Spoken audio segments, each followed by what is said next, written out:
الحمد لله الحمد لله رب العالمين،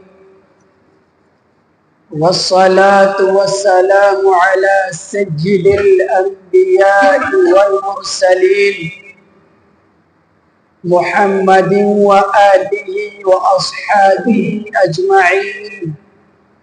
أما بعد، قال الله تبارك وتعالى في القرآن المجيد والفرقان الحميد: فأعوذ بالله من الشيطان الرجيم، بسم الله الرحمن الرحيم. واعتصموا بحبل الله جميعا ولا تفرقوا. صدق اللہ العظیم.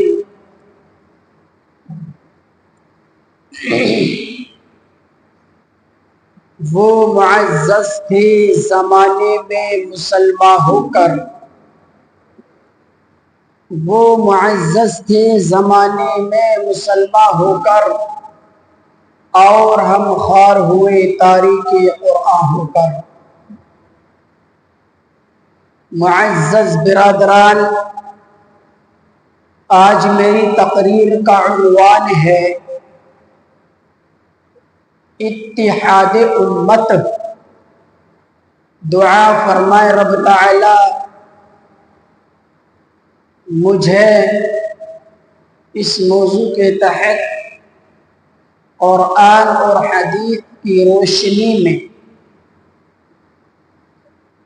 گفتگو کرنے کی اور آپ تمام حضرات کو ان باتوں پر عمل کرنے کی توفیق عطا فرمائے. ایک مرتبہ ہم اور آپ نبی علیہ السلام پر نذرانہ عقیدت و محبت پیش کریں. اللہم صلی علی محمد وعلی آل محمد کما صلیت علی ابراہیم وعلی آل ابراہیم انکا حمید مجید. یا رب صلی وسلم دائما عبد علی حبیبک خیر الخلق کلہم. برادران اسلام،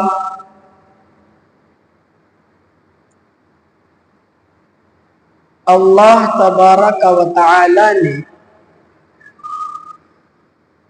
ہمیں اور آپ کو نبی آخر الزمان جناب محمد رسول اللہ صلی اللہ علیہ وسلم کا امتی بنایا. اس سے بڑی شرف کی بات، اس سے بڑی فضیلت کی بات میرے اور آپ کے لیے اور کیا ہو سکتی ہے. اللہ تعالی نے اپنے اوپر ایمان لانے والا بنایا.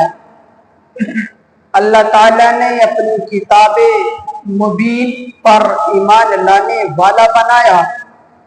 اللہ تعالی نے قیامت کے دن پر ایمان لانے والا بنایا. اللہ تبارک و تعالی نے اچھی بری تقدیر پر ایمان رکھنے والا بنایا. اللہ رب العالمین نے محمد عربی صلی اللہ علیہ وسلم کو آخری نبی تسلیم کرنے والا بنایا. میرے اور آپ کے لیے اس سے زیادہ شرف کی اور فضیلت کی اور کیا بات ہو سکتی ہے. پیارے رسول صلی اللہ علیہ وسلم نے اس امت کو بنانے کے لیے نہ جانے کتنی تکالیف، کتنی مشقتیں، کتنی دشواریاں، کتنی مشکلیں آپ علیہ السلام نے برداشت کی ہیں. ان کو الفاظوں میں بیان نہیں کیا جا سکتا. پوری 63 سالہ زندگی حضور کی اٹھا کر کے دیکھ لیجئے. آپ علیہ الصلوۃ والسلام نے اس امت کے لیے کس قدر محنتیں کی ہیں، کس قدر دکھ اور تکلیف اور مشقتیں برداشت کی ہیں، ان کو احاطے میں لانا، اتنے مختصر سے وقت میں ان کو بیان کرنا دشوار کن مسئلہ ہے۔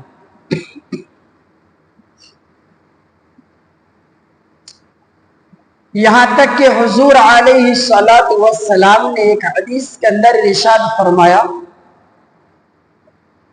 کہ ایک مؤمن دوسرے مؤمن کے لیے عمارت کے مانند ہے، عمارت کے مانند ہے۔ جس طریقے سے عمارت بنتی ہے،